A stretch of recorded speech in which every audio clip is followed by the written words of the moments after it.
I cheated on my wife, and found out the unthinkable. I'll try to keep this as brief and to the point as possible. I'll preface all of this by saying I am a reformed cheating asshole. I know that I fucked up. Let's start with the backstory. I met my wife in HS. We dated for 3 years, but broke it off in the middle of senior year. We stayed broken up for a little over a year. During that year I dated a little, fooled around a little, hooked up with a couple girls but mostly hung out with friends. Nothing serious. We got back together and everything was great. At 21 we had our first child and got married. My daughter changed my life. I went from nerdy video game slacker to highly ambitious IT professional overnight. I found a great job, got promoted quickly and started to travel for work. At 24 we had our second child. Prior to kids our sex life was pretty great, anywhere from 2 to 5 times a week. But after the second one it was maybe once every other month, usually less. I met someone that worked at one of the locations I traveled to. Similar situation, young, married with kids, no sex. It started innocent, as it always does, but eventually we decided we loved our spouses but still needed sex. And rather than run the risk of getting emotionally involved, we would just have sex when I was in town. When I wasn't in town, we'd talk like friends/co-workers and flirt lightly, but that's it. But a relationship like this allowed us both to open up to some sexual kinks we'd never shared with our spouses and the kind of stuff I didn't get to do when I was single for a year. We did this for about a year and a half, which ended up being about 6 visits. We both decided that while it was nice to have kinky no-string sex, we should really refocus our energy on trying to fix our sexless marriages. And I did. I completely put all my energy into rekindling the fire of passion in my marriage. It didn't really work, but everything outside of the bedroom is perfect, so I decided that I was okay with very little sex because she is an amazing woman and I don't want to break up a great family just because I'm not getting sex. I also made a vow to stay faithful, which I did. Then about 2 years ago my wife found a video on the laptop of me and my secret sex buddy. I came clean about everything, admitted I was wrong and vowed to prove that I'm worth trusting. She had some requirements that I accepted without question. I stopped hanging out with friends, stopped playing any and all video games, no longer chatted on MSN with friends, very limited time on the internet, switched jobs, helped out more around the house, let her have full access to my email, etc. Basically I decided that I would cut out everything that could be a distraction from rebuilding trust. It's 2 years later and I'm confused. I've been faithful for more than 3 years now and done everything asked of me and more. I've made such major changes in my life and who I am to prove that I can be trusted. But it's made very little difference. Still almost no sex, and she is very mistrusting still. She can have a Facebook but I can't. She can go out with friends occasionally but I can't. I can play a video game but only if it has no online/chat component. We did counseling for about 6 months, and the therapist did say she saw improvements and that I was making a serious effort to prove my trustworthiness and unlikely to cheat again. My wife didn't like sharing details of our life and felt it wasn't helping. Recent a girl I knew in HS contacted me and made it very clear she'd be interested in a sex-only relationship. I told her no, but it made me start to wonder how much punishment should I endure? I feel that I've tried as hard as I can, and I want it to get better. But I refuse to spend the next 70 years apologizing and walking around with my tail between my legs. But I also don't want to be a weekend-only dad, that would kill me. And I still very much love my wife. I just don't know what to do. Edit, thanks to everyone commenting. I really do appreciate it and am reading all of them. I also updated this a bit to mention we did try counseling. Update. First let me say thank you to everyone who commented. I read all of them and they helped me more than I can ever say. Thank you, Reddit. What a difference a week makes. I came to Reddit a mere 5 days ago, and the life I had last week is nearly unrecognizable from the one I have today. Wall of text ahead. After reading all the comments last week, I decided I'm not a prisoner and things had to change. I made plans to go out with friends I hadn't seen in over a year on Friday night. On Thursday night I sat down with my wife to try to reopen communication. Let her know that I have needs and wants that aren't being met, and that if we are going to make this work then some changes have to happen. She is my partner, not my warden. She took it pretty well, and seemed to understand where I was coming from and recognized the huge amount of work I've put into myself in this relationship. It felt like a fairly major breakthrough. We even discussed picking a new therapist and giving that another try. But there was something nagging me the whole time. A Redditor said to me that he went through something similar, but eventually found out his wife was also cheating. Which explained the Alcatraz-style lockdown on his life. I don't know why but I couldn't shake this thought. I know my wife wouldn't cheat but she's also a reasonable person, so why the hell have I been on house arrest for 2 years? After a couple days, The thought got the better of me and I put a keylogger on our laptop. I did this Thursday afternoon. Friday comes and I am excited to see my buddies. We talked a little before I left. She was apprehensive but understood this is necessary to rebuild lasting trust in our relationship. And like Reddit suggested, I hardly had anything to drink, answered TXTs and phone class in a timely fashion and got home 20 minutes before I said I would as a show of good faith. My wife is in bed already but sleepily asks how the night went and I said it was great. Saturday morning we discuss it at length. She seems genuinely happy and understanding, and I am beaming ear to ear. Not only did I get to see the buddies, but it appears that I'm making headway in my relationship. Win-win. And while I'm on this euphoric high, I decide that trust is not made with a keylogger. It was dumb to install it, and will only create paranoia in me. I should also mention that while she has full access to my email, I have the same access to her email and Facebook. So really it seemed that a keylogger was overkill. I go to uninstall it. Of course curiosity gets the best of me and I check the very limited 2.5 days worth of logs.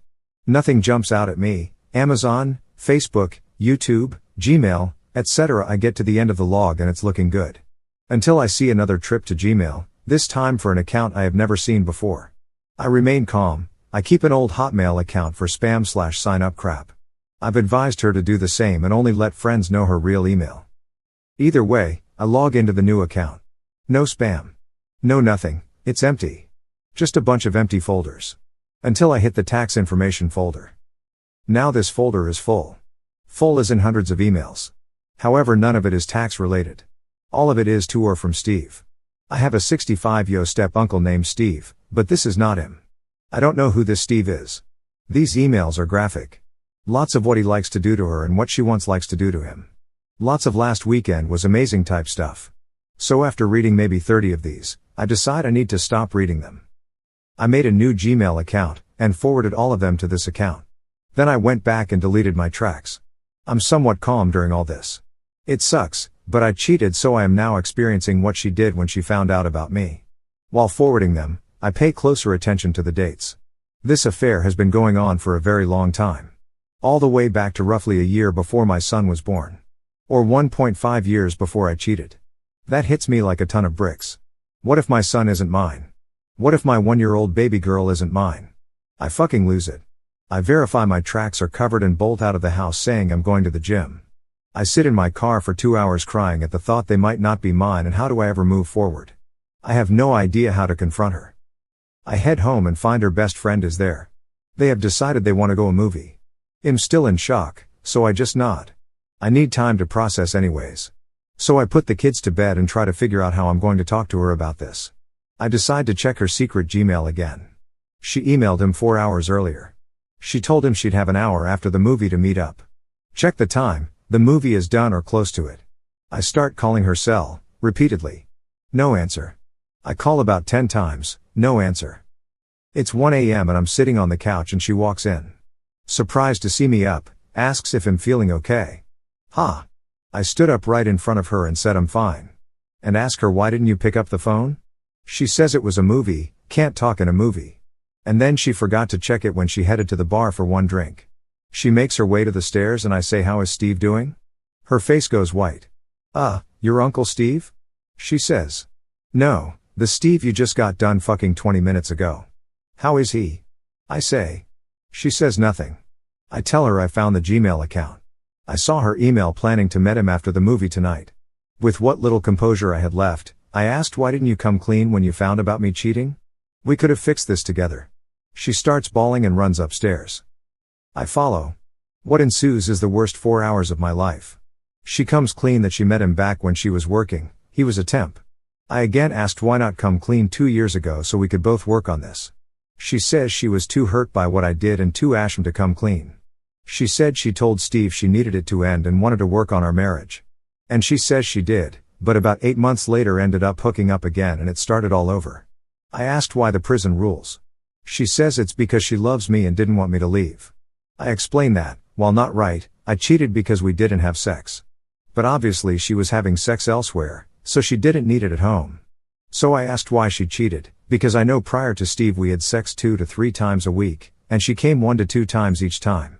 She says he was relentless in pursuing her which made her feel sexy, and that the relationship was taboo, which added a thrill. Do you love him? To which she says no, but like the thrill and the taboo. I could go on and on. I asked a million questions.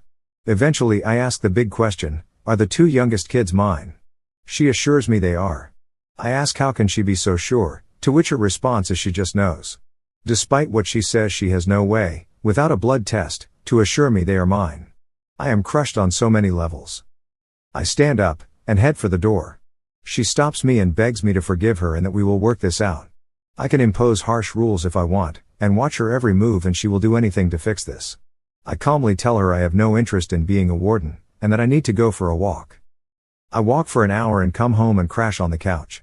Sunday was beyond awkward. I said very little to her. I studied my two youngest, trying to find my traits in them. Every time I think I'd see something, it'd be struck by the fact that I don't know what Steve looks like. Perhaps he has big ears too, and that's where my son gets them. We talked briefly Sunday night. Despite wanting to ask more and understand more, my soul just wasn't in it. So we went to bed separately and I laid awake to the sound of her crying upstairs. It felt good to get that out. I'm not sure what to do from here. Part of me thinks that neither of us will likely ever trust the other. But the other part thinks that she could have left 2 years ago to either be alone or be with Steve. She gave me another chance, and I'm a better person for having that chance. Wouldn't it be hypocritical of me to end this because of infidelity? Doesn't she deserve a chance to prove herself, and improve herself like I have? Update: I got home from work and she had the kids at her parents' for a sleepover. She kept trying to get me to say what I thought or felt, and I kept pretty quiet. I told her I didn't know what I thought or felt yet. I know I need to talk to her, but all I feel like doing is laying on the couch with some beer and watching Futurama till I pass out. She did eventually get me to talk. I basically said that I don't know what to do, but I think at the very least we need some separation and therapy if we're going to attempt to fix this. She was unhappy about the separation part, but I put my foot down. I've lived trapped in my house for 2 years, perhaps I'm not the person she loves but instead loves the idea of us. She saw my point and said she did love me but understood that some time apart might help. Update: hello, it's been a few months. I'd just like to say right away that you all helped so much. Wall of text, as always. Well, it's 6 months after I found out my wife had been cheating and a lot has changed. After finding out, the first thing I did was get the kids' DNA tested. Then I spent the next 2 weeks sleeping on the couch and having endless conversations with my wife.